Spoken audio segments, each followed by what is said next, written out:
Alors, quel pourrait être le sujet de ma prochaine vidéo? Comme on est en plein mois d'août, si j'écrivais une vidéo sur l'histoire du tourisme en Bretagne. Bon, voyons déjà ce qui a été posté sur YouTube. Si je tape tourisme Bretagne... Ah oui, quand même. Mais peut-être qu'ensemble, on peut essayer de comprendre comment est-ce qu'on est passé de ça à ça.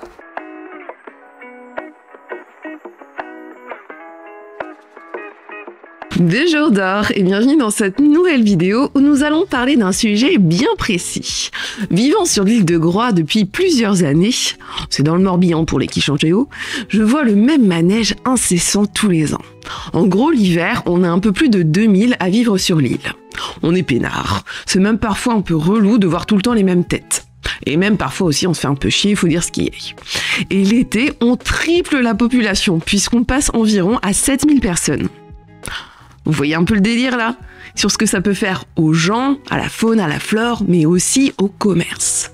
Alors, par conscience professionnelle, j'essaierai d'être la plus neutre possible en vous exposant l'incroyable épopée du tourisme en Bretagne, du début du 19e siècle jusqu'à nos jours. Et petite piqûre de rappel, comme ça c'est fait, si ma chaîne vous plaît, vous pouvez vous abonner évidemment et aussi soutenir mon travail sur Tipeee. Bon, déjà on n'a rien inventé en Bretagne, hein. Le tourisme à la base il est anglais et il naît vers 1730 lorsqu'on se rend compte que l'eau peut soigner bien des maux. Les Anglais s'en vont donc sur leur propre côte mais traversent aussi la Manche et ils arrivaient par paquebot entier de Southampton ou encore de l'île de Jersey pour se rendre en Bretagne dans le but de pratiquer l'hydrothérapie marine. Et à partir de 1815, certains viennent même s'installer à Dinard, à Saint-Malo, au Croisic, à Pornic, mais également sur la presqu'île de Guérande. Et vers 1830, on peut commencer à voir que certains quartiers de ces villes se modèlent à la manière de stations balnéaires, de par la construction d'aménagements, d'avenues faites en bordure de mer afin que les piétons puissent y circuler. Mais aussi, des digues de protection sont construites et on voit ouvrir des établissements de bains d'eau de mer chaude. Sauf que, se baigner c'est bien beau, mais au bout d'un moment on se fait pas un peu chier comme des rats morts, non? Les gérants de ces établissements thermaux eurent donc la brillante idée de proposer des jeux d'argent à cette clientèle friquée afin qu'elle passe le temps. C'est ainsi que l'ouverture des premiers casinos des côtes bretonnes transforme petit à petit un tourisme plutôt axé sur la santé en un tourisme basé sur le loisir. Mais au fil des ans, le touriste français rejoint l'anglais. À noter que les fonctionnaires français avaient le droit à 15 jours de congés payés à partir de 1853, grâce à un décret de Napoléon III. Et tous deux sont en quête d'une chose bien précise en arrivant sur nos terres. Ils recherchent avant tout cette image folklorique qu'ils ont de la Bretagne. Certains lieux deviennent des incontournables, comme le tombeau de Châteaubriand à Saint-Malo pour les aristo-intellos. Pour les néo-druides, il faut absolument voir les alignements de Carnac. Et pour les férus de peinture, le passage obligé est l'école de peinture de Pont-Aven évidemment. Le touriste, souhaitant confirmer la vision stéréotypée qu'il a des Bretonnes et des Bretons, écume les foires si typiques et les pardons à la recherche de costumes et de coiffes. Un peu plus tard, en 1878, la faïence de Quimper crée sa première assiette avec un Breton représenté dessus. Et nos chers touristes ne pourront plus retourner à la maison sans rapporter un souvenir de cette Bretagne pittoresque. Et il y en a un qui participe grandement à la folklorisation du pays. Et on en a déjà parlé sur cette chaîne, il s'agit de ce bon vieux Théodore de la ville marquée, qui publie le Barzaz Braise en 1839. Nous l'avons vu que ce recueil de chants et légendes de Bretagne a à l'époque un énorme succès, et fait beaucoup parler de lui dans les milieux littéraires parisiens. George Sand le qualifia de diamant, et on dit même que la sœur de Van Gogh fut frappée intérieurement par la simplicité et la rare beauté de ses chants populaires. À partir de 1860, les guides touristiques voient le jour, en France d'abord, et le premier guide Johan portant sur la Bretagne date de 1863. Dedans, elle y est décrite comme le pays des bains de mer par excellence. Et ce qui est marrant, c'est que dans ces premiers guides, aucune plage n'est mentionnée. À la place, on y préfère les ports bretons. Et aussi, on tente de rassurer le touriste sur l'accessibilité de certains sites. Et on y parle de ces gens et du bon accueil dont les visiteurs pourront bénéficier, notamment s'ils logent chez l'habitant. Mais à partir de 1860, on voit émerger une nouvelle forme de tourisme. Celui-ci imite celui de l'aristocratie et est pratiqué par des hommes d'affaires plutôt et se développe en bordure des villes déjà touristiques. On peut ainsi assister à la création de nouvelles villes, comme celle de la Baule ou de Pornichet autour du Croisic, ou encore celle de Saint-Lunaire et de Saint-Briac autour de Dinard. Dans son ouvrage Les paradis de papier, les sites balnéaires bretons magnifiés par les guides, Johan Vincent dit du Polyguin qu'il est particulièrement fréquenté par les familles qui effarouchent le luxe et l'agitation mondaine du Croisic. Ce tourisme s'adresse donc à une toute nouvelle clientèle. Mais une chose changera l'aspect du pays et du territoire à tout jamais, et c'est l'arrivée du train en Bretagne. Car pour ce faire, il faut construire de nombreux ponts et viaducs. Les premiers chemins de fer tapissent l'Hexagone à partir de 1828.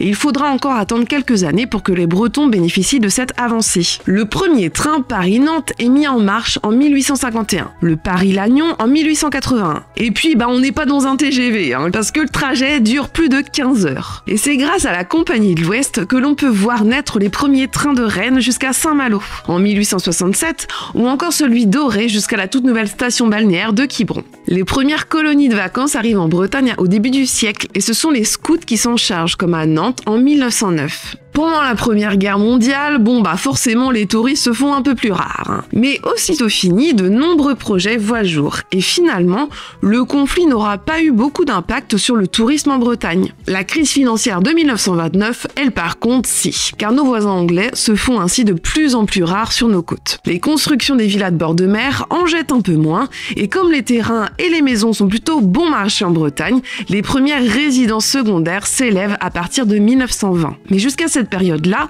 c'était seulement les gens assez riches qui pouvaient se permettre des petites escapades dans ce petit pays armoricain, où le temps ne semble pas avoir évolué de la même manière qu'ailleurs. Il faudra attendre une chose qui changera à jamais le contexte social du pays, ce sont les congés payés de 1936. Ainsi, les vacances sont accessibles à presque tous et toutes, et elles ne sont plus un privilège pour uniquement une tranche de la population qui est très riche. Je dis presque tous parce qu'en Bretagne, en fait, il y a 50% de la population qui travaille dans les fermes et qui ne peut pas prendre de vacances. Et il faut savoir qu'à l'été 1936, c'est un peu la folie. On compte plus de 80 000 départs de la gare Montparnasse vers la Bretagne. Car de nombreux Bretons ont immigré à Paris, vous le savez. Les familles se retrouvent donc dans la joie, sur la côte, sur les plages qui sont bondées. Et dans les petites communes du bord de mer, les gérants d'hôtels ne peuvent pas accueillir autant de population. Si bien que les gens finissent parfois par dormir sur la plage. Dans la foulée, les premiers campings et les premières auberges de jeunesse ouvrent également leurs portes. Un tourisme populaire voit donc le jour. Mais peu de temps après, le 3 septembre 1939, quasiment à la fin de la saison touristique, la Seconde Guerre mondiale éclate.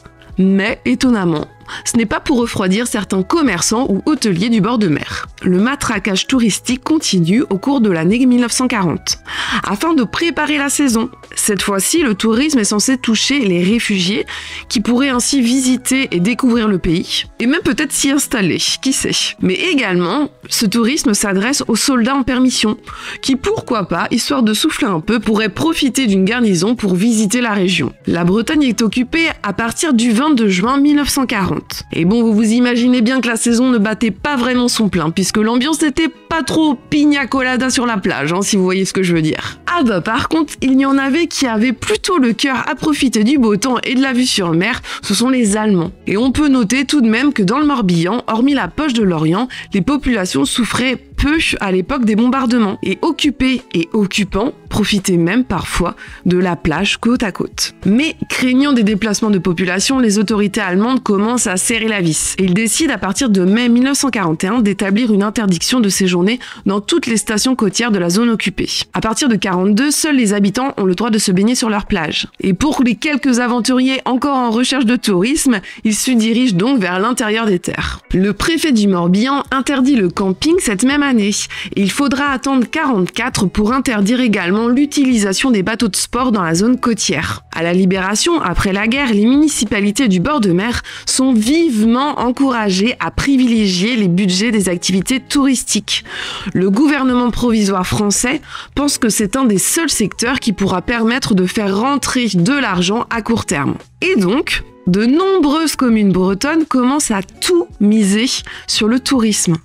Et elles continueront à se développer et à avoir le vent en poupe jusqu'à nos jours. Une nouvelle forme de tourisme, et oui encore, apparaît dans les années 50, 60 et même jusqu'aux années 70. C'est le tourisme d'hiver. Il se situe plutôt à l'intérieur des terres. Il est en opposition, plus exactement, il est complémentaire du tourisme d'été, qui lui est plutôt balnéaire. Des associations locales restaurent les chapelles situées sur les 5 départements bretons. On tente de valoriser le patrimoine architectural rural, mais aussi maritime.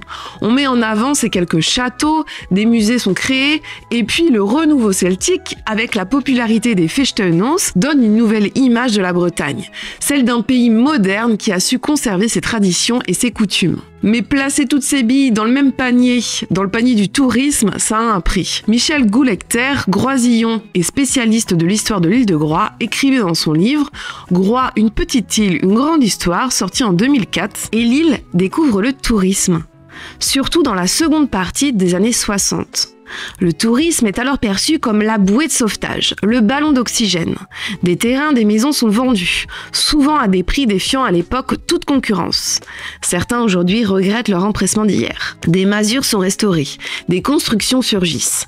C'est la manne inespérée pour les corps de métier du bâtiment. Pendant un temps, on vit dans l'illusion. Le tourisme s'est développé jusqu'à devenir le secteur dominant, le point d'ancrage de l'économie tout entière, dont la fragilité est ainsi mise à nu. Un système économique unisectoriel et par lui-même peu fiable, quand il est tributaire du tourisme, éphémère, soumis aux aléas de la météorologie et des moindres caprices de la conjoncture. Les risques qu'il encourt sont multipliés. L'illusion d'hier fait place à l'éveil des consciences. Groix se trouve aujourd'hui à la croisée des chemins. La fuite en avant, l'antitourisme, la recherche de nouvelles bases économiques qui viendraient s'ajouter au tourisme. Adopter une politique de la fuite en avant serait certainement la position la plus facile, peut-être la moins coûteuse dans l'immédiat, mais certainement la plus néfaste. Le tourisme poussé à ses excès deviendrait très vite l'ennemi du tourisme. Que désire de plus en plus le vacancier, sinon le dépaysement, le calme, le site pittoresque, la rencontre de la population qui a une identité culturelle. L'antitourisme ne saurait qu'une attitude stérile, voire un slogan. Qu'on le veuille ou non, nul ne peut échapper au tourisme. Dans l'économie, il a nécessairement sa place, mais il ne doit être qu'un poste comme un autre et non le seul. D'où la nécessité d'une diversification. La recherche de solutions nouvelles, c'est certainement la voie la plus difficile, la plus délicate. Elle se construit pierre à pierre, elle n'est pas toute faite, préfabriquée, ni ne saurait souffrir l'égarement dans le passéisme ou la rêverie. Voilà, je pense que tout est dit. Ce qui devait être une solution à court terme devint donc pour certains endroits la principale source de rentrée d'argent. Et puis je pense qu'on sait à peu près toutes et tous à quel moment est-ce que ça a commencé à se barrer en sucette. Bah ouais, le secteur du tourisme breton n'avait pas vraiment prévu qu'il y aurait une pandémie mondiale en 2020. Et c'est principalement elle qui vint tout chambouler. Pour ceux qui ont la mémoire courte, mars 2020, confinement. Mai 2020, déconfinement. Et pendant les vacances d'été, les Français partiront principalement en France. Comme c'est très compliqué de partir à l'étranger. Après 2 mois à être enfermé chez soi, on a désir de partir, oui, mais pas trop loin. Et on souhaite découvrir les endroits qui nous entourent. Et cet été-là, la Bretagne est le 2e endroit le plus visité de l'Hexagone. En fait, sa popularité ne cessera de croître. Peut-être jusqu'à cette année d'ailleurs. Bah oui, à force de 2 étés un peu pourris, la réalité revient un peu en pleine face. En Bretagne, il pleut et l'eau de la mer, elle est froide. Et l'été, le touriste aime bien quand même la chaleur et le soleil. Vous l'aurez compris, la Bretagne est en quelque sorte victime de sa popularité. Après le Covid, les prix montent en flèche. Les Français les plus aisés souhaitent s'acheter une petite maison de vacances sur le littoral breton, afin de se ressourcer et de se rapprocher de la nature. Sauf que le surtourisme ou le tourisme de masse a de grosses conséquences localement en matière sociale, économique, mais aussi il modifie et endommage des espaces jusqu'alors protégés et préservés. Souvent, quand je pense à ce sujet, la Bretagne me fait vraiment beaucoup penser à une petite Grèce. Toutes deux souffrent d'une crise du logement monumentale, notamment avec la prolifération des logements courte durée destinés à accueillir des touristes, ou des prix encore exorbitants des maisons. Les locaux ne peuvent plus se loger et les prix doublent triple pendant l'été. Des familles sont dégagées de leur location à l'année pour louer au prix fort pendant la haute saison. Et certaines sont obligées d'aller dormir au camping. Ou, lorsque c'est possible, de se reculer dans les terres, dans des lieux un peu moins touristiques. Là où les prix sont encore plus abordables. Mais ce n'est pas le cas pour les îles puisque, en fait, il y a la mer tout autour. Comme le disait Michel Goulecter, le tourisme est tout de même tributaire de la météo. Alors n'est-ce pas un poil risqué de faire dépendre une économie entière d'un seul secteur qui, d'une année à l'autre, peut complètement changer. Et puis, tout comme en Grèce, le surtourisme, donc je vous rappelle que parfois les populations peuvent tripler, voire quadrupler, perturbent la faune et la flore. Les espaces naturels jusqu'alors préservés sont dévastés à force de piétinement et de présence humaine. Et puis on aura beau faire tous les aménagements qu'il faut, certains espaces ne sont pas faits pour accueillir autant de monde. Et puis moi je pense que depuis presque 2 siècles maintenant, lorsqu'il vient sur nos terres, la quête du touriste est restée la même. Il recherche l'authenticité. Ce n'est pas le tourisme le problème, c'est le tourisme de masse. Et ça, le maire de Bréhat, situé dans les Côtes d'Armor, l'a bien compris, puisqu'il a fait le choix de la régulation touristique pour son île. Il a établi un quota d'un petit peu plus de 4000 visiteurs par jour, ce qui est déjà pas mal, pendant la pleine saison, afin que Bréhat ne devienne pas le Mont-Saint-Michel en été. Pourtant, on revient de loin sur cette petite île, car dès 1899, l'île se façonne afin d'accueillir les visiteurs. Pour l'historienne Karine Salomé, c'est à la fin du 19e siècle que les insulaires s'approprient la grille de lecture de paysages, élaborée par les visiteurs étrangers à l'île. L'assimilation est donc particulièrement rapide. Un tourisme raisonné serait peut-être une solution plus viable à long terme, plus respectueuse des habitants de ces lieux touristiques bretons, mais également plus respectueuse des touristes, à qui on servirait moins cette vieille bouillie réchauffée sans âme, comme c'est de plus en plus le cas. Les autochtones seraient également certainement plus accueillants pendant cette période où parfois ils peuvent se sentir un poil envahis. Si cette vidéo vous a plu, vous pouvez allègrement la partager. N'hésitez pas non plus à écrire en commentaire ce que vous pensez du tourisme en Bretagne de nos jours. Il n'y aura pas de vidéo vendredi prochain parce que je serai au Motocultor à Carhaix, mais j'essaie de vous retrouver le vendredi d'après dans une vidéo report de festival. Je vous fais des beaux et je vous dis, dann dich drauf!